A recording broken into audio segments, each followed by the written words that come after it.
Let's have a look at some images from 2019.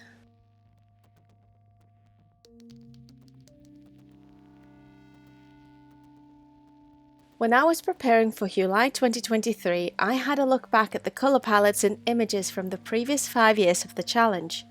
So here are my favourite colour palettes from 2019.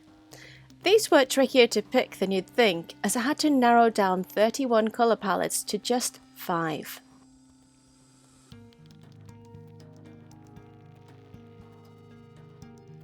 This first image is actually more or less a redo of an image I made a year prior.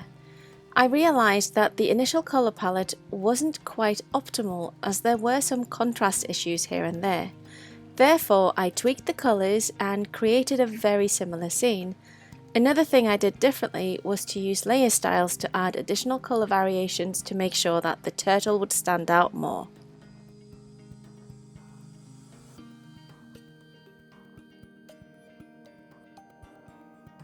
It might seem like the thumbnails show up out of nowhere, and I think most artists will recognise this.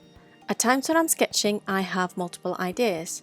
So instead of discarding an idea, I simply thumbnail it and I pick it up later on. Having a clear idea of what I'm going to paint means that I can do whatever research I need beforehand, so I can have colour palettes and reference images ready before I even sit down and create the final image.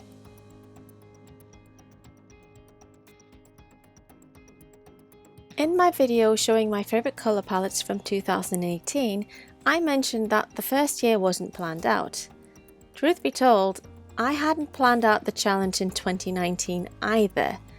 I made up my colour palettes on the day, or even found some colours online that I liked.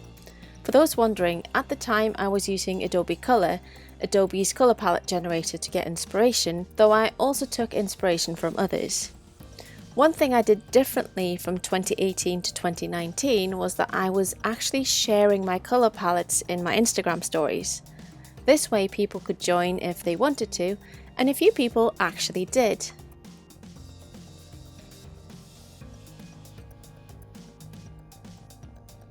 This colour palette felt like it would be perfect for a beach landscape. Though when I saw the bright red, I felt it needed a character that would pop. The character from the game Journey sprung to mind, and while the game takes the player through different sceneries, it didn't really feature a beach. That made me wonder what the mechanics would be. Would the character have to float across the water without touching it, or would it lead to another underwater scene?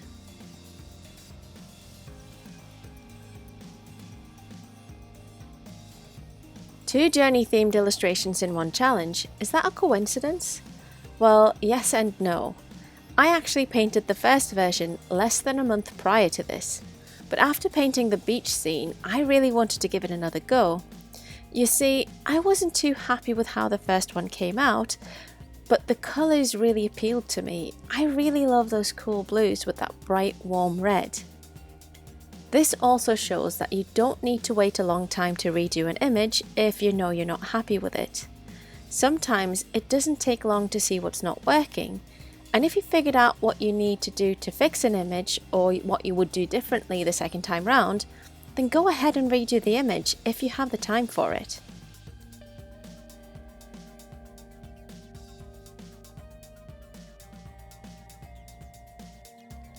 This is one of those images where I didn't have an idea of what colours I wanted to use.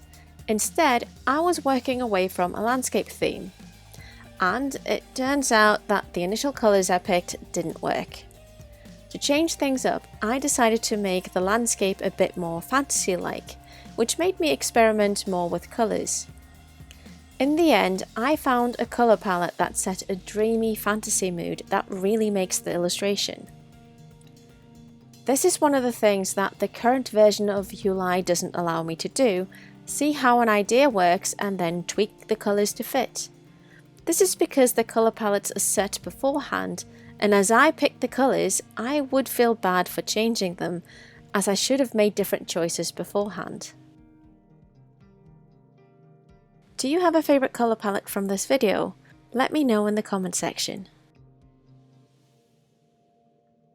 Thank you for joining me in this look back at my previous work.